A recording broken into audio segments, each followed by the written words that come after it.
నిన్న రాత్రి 9:30 గంటలకు ఢిల్లీ సీఎం అరవింద్ కేజ్రీవాల్ను ఎన్ఫోర్స్మెంట్ డైరెక్టరేట్ అరెస్ట్ చేసింది ఢిల్లీ లిక్కర్ స్కామ్ కేసులో. ఒక 1 వీక్ బ్యాక్ ఎమ్మెల్సీ కవితను అరెస్ట్ చేసింది. అయితే దీనికి ముందు ఢిల్లీ హైకోర్టులో అరవింద్ కేజ్రీవాల్ పిటిషన్ పెట్టుకున్నాడు, కేసు వేసిండు. నన్ను అరెస్ట్ చేయకుండా ప్రొటెక్షన్ ఇవ్వమని, ఒక ఆర్డర్ ఇవ్వమని పెట్టుకుంటే నిన్న ఆ ఆర్డర్ను పక్కకు పెట్టేసింది, కొట్టేసింది ఢిల్లీ హైకోర్టు. ఇదే ఛాన్స్గా తీసుకొని ఎన్ఫోర్స్మెంట్ డైరెక్టరేట్ వితిన్ 2 అవర్స్లో కోర్టు ఈ తీర్పు ఇచ్చినాక, అరవింద్ కేజ్రీవాల్ పిటిషన్ను కొట్టేసినాక వితిన్ 2 అవర్స్లో ఎన్ఫోర్స్మెంట్ డైరెక్టరేట్ అరవింద్ కేజ్రీవాల్ని అరెస్ట్ చేసింది. మళ్ళీ నెక్స్ట్ సుప్రీంకోర్టుకి అప్రోచ్ అయ్యిండు దీని మీద. బహుశా బీజేపీ పెద్దలు ఏ లాభాన్ని ఆశించి అరవింద్ కేజ్రీవాల్ని అరెస్ట్ చేసిండ్రు. సరే, ఆరోపణ ఉన్నది, ఎవిడెన్సులు లేవు. ఎవిడెన్సులు ఉన్న ఎన్నో కేసులు అరెస్ట్ చేయకుంటున్నారు. ఎగ్జాంపుల్ తీసుకుంటే శరద్ పవార్ అన్న కొడుకు అజిత్ పవార్ మీద 70,000 కోట్ల కుంభకోణాలు ఉన్నాయని ప్రధానమంత్రి నరేంద్ర మోదీ గారు బహిరంగ సభలో స్వయంగా ప్రకటించిండు. ప్రకటించిన వెంటనే అజిత్ పవార్ ఎన్సీపీని చీల్చిండు, ఎమ్మెల్యేలను తీసుకొని బీజేపీ వైపు వచ్చేసిండు. బీజేపీ అజిత్ పవార్ను ఉప ముఖ్యమంత్రిని చేసింది మహారాష్ట్రకు. ఉప ముఖ్యమంత్రిని చేసింది వెంటనే. దానికి 4 days బిఫోరే 70,000 కోట్ల కుంభకోణం ఉన్నది అజిత్ పవార్ మీద, వదిలిపెట్టే ప్రసక్తి లేదని ప్రధానమంత్రి నరేంద్ర మోదీ గారు బహిరంగ సభలో ప్రకటించిండు. దాని వెంటనే జరిగిన రియాక్షన్ ఇది, ఉప ముఖ్యమంత్రి అయిండు. మరి బీజేపీ పెద్దలు ఏం ఆశించి చేస్తాను అంటే, బహుశా ఎలక్షన్ క్యాంపెయిన్లో అరవింద్ కేజ్రీవాల్ పాల్గొనొద్దు, పాల్గొంటే నష్టం. ఇటు ఢిల్లీలో తీసుకుంటే కాంగ్రెస్ పార్టీతోటి అలయన్స్లోకి వెళ్ళిపోయిండు అరవింద్ కేజ్రీవాల్. సరే, దానివల్ల ఎంత ఎఫెక్ట్ ఉంటుంది అంటే, ఒక 2 సీట్లలో ఎఫెక్ట్ రావచ్చు. పోయినసారి బీజేపీ 7 సీట్లకు 7 ఎంపీ స్థానాలు గెలిచింది ఢిల్లీలో. ఈసారి ఒక 2 సీట్లను కోల్పోయే పరిస్థితి ఉన్నది అని వార్తలు వచ్చినాయి. ఈ వీడియోలో చెప్పాలనుకున్న విషయం ఏంటిది అంటే, ఇప్పుడు నేను చెప్పబోయేది చాలా ఇంపార్టెంట్ విషయం. అరవింద్ కేజ్రీవాల్ని అరెస్ట్ చేసిన వితిన్ 2 అవర్స్లో ఒక పోల్ పెట్టిండు ఢిల్లీలో. దీంట్లో ఇండియా అలయన్స్కి ఎన్ని సీట్లు వస్తాయి రాబోయే పార్లమెంట్ ఎలక్షన్లల్లో అని పెడితే 82% people 5 to 7 seats India alliance కూటమికి వస్తాయి అని పోల్ చేసిండు, ఓట్ చేసిండు. 82% చేసిండు, 5 to 7. అంటే చూడండి తేడా. 2 సీట్లలో ఇండియా అలయన్స్ గెలిచే ఛాన్స్ ఉన్నది అనుకున్నది, ఇప్పుడు 5 to 7 గెలుస్తుందని 82% ఓట్ చేసిండు. చేంజ్ చూసిండు. అరెస్ట్ చేస్తే సింపతి పెరిగిపోతుంది, ఇంకా పెరిగిపోతుంది. అన్యాయమే అని ప్రజలలో వచ్చేస్తుంది ఒకటి. మరి బీజేపీ పెద్దలు ఏం ఆశించి చేస్తాను, పాలుపోలేని పరిస్థితి. అరవింద్ కేజ్రీవాల్ను లోపల పెడితే ప్రచారంలో పాల్గొన్నాడు, ఢిల్లీలో పాల్గొన్నాడు, పంజాబ్లో పాల్గొన్నాడు, ఇప్పుడు గుజరాత్లో కూడా ప్రచారంలో పాల్గొనబోతాడు అరవింద్ కేజ్రీవాల్. పోయినసారి మంచి ఓట్ పర్సెంటేజ్ వచ్చింది. బహుశా ఇది భయం కావచ్చు, అరెస్ట్ చేసి లోపల పెడితే ప్రచారానికి రాకుండా ఉంటాడు, ప్రచారం చెయ్యకుండా ఆపాలని అరవింద్ కేజ్రీవాల్ను. ఏదైతే లాభాన్ని ఆశించి బీజేపీ పెద్దలు చేస్తానో అది అడ్వర్స్ ఎఫెక్ట్ అవుతుంది, నష్టాన్ని కలిగజేస్తుంది. ఢిల్లీలో బహుశా ఇంకా 1 month ఉన్నాయి కదా ఎలక్షన్స్కు. ఇండియా అలయన్స్ కూటమి బహుశా స్వీప్ చేయొచ్చు. 7 సీట్లకు 7 సీట్లు. పోయినసారి బీజేపీ గెలిస్తే ఈసారి ఇండియా అలయన్స్ గెలవచ్చు. నేనైతే అనుకునే విషయం ఇది. అయితే బీజేపీ పార్టీ ఏం చేస్తుంది, పార్టీలను చీల్స్తుంది, ప్రజల మద్దతును కూడగడతలేదు, పార్టీలను చీల్స్తుంది, నాయకులను చీల్స్తుంది, నాయకులను విడగొడుతుంది. మొత్తం ఇదే తోడుపోడు. ఎక్కడ చూసినా నాయకులను విడగొడుతుంది, చిన్న చిన్న పార్టీ నాయకులను. రాజ్ ఠాకరేని మహారాష్ట్రలో అలయన్స్ పెట్టుకున్నది రాబోయే పార్లమెంట్ ఎలక్షన్లలో. రాజ్ ఠాకరేకి మహారాష్ట్రలో ఉన్నది 1.5% ఓట్ షేర్, 1.5 అంతకంటే ఎక్కువ లేదు.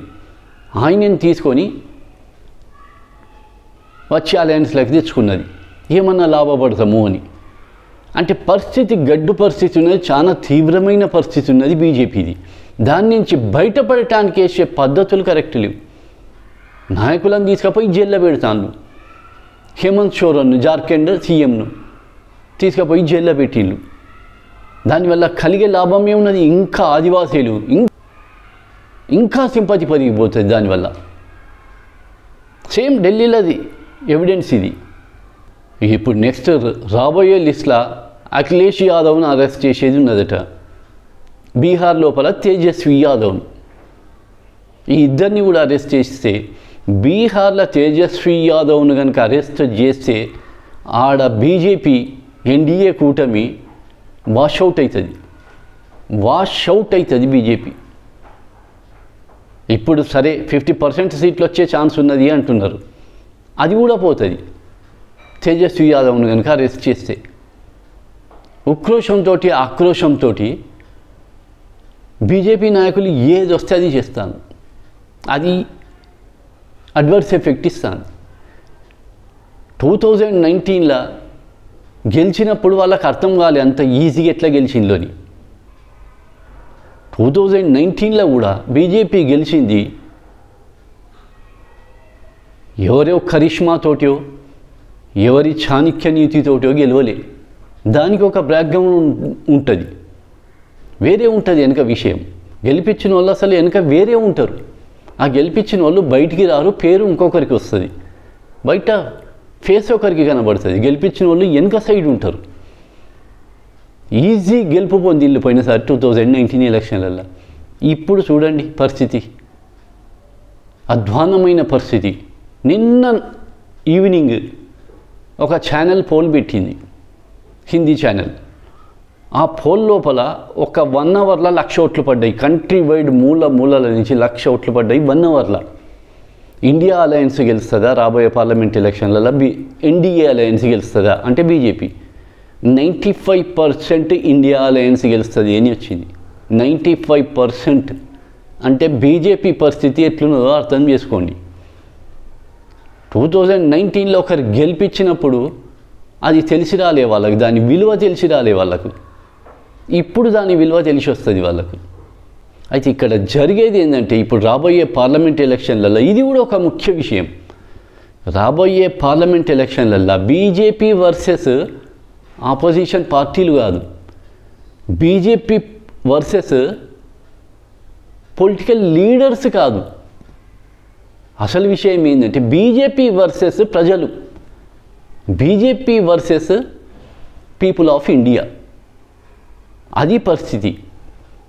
సేమ్ పరిస్థితి తెలంగాణలో ఉండే.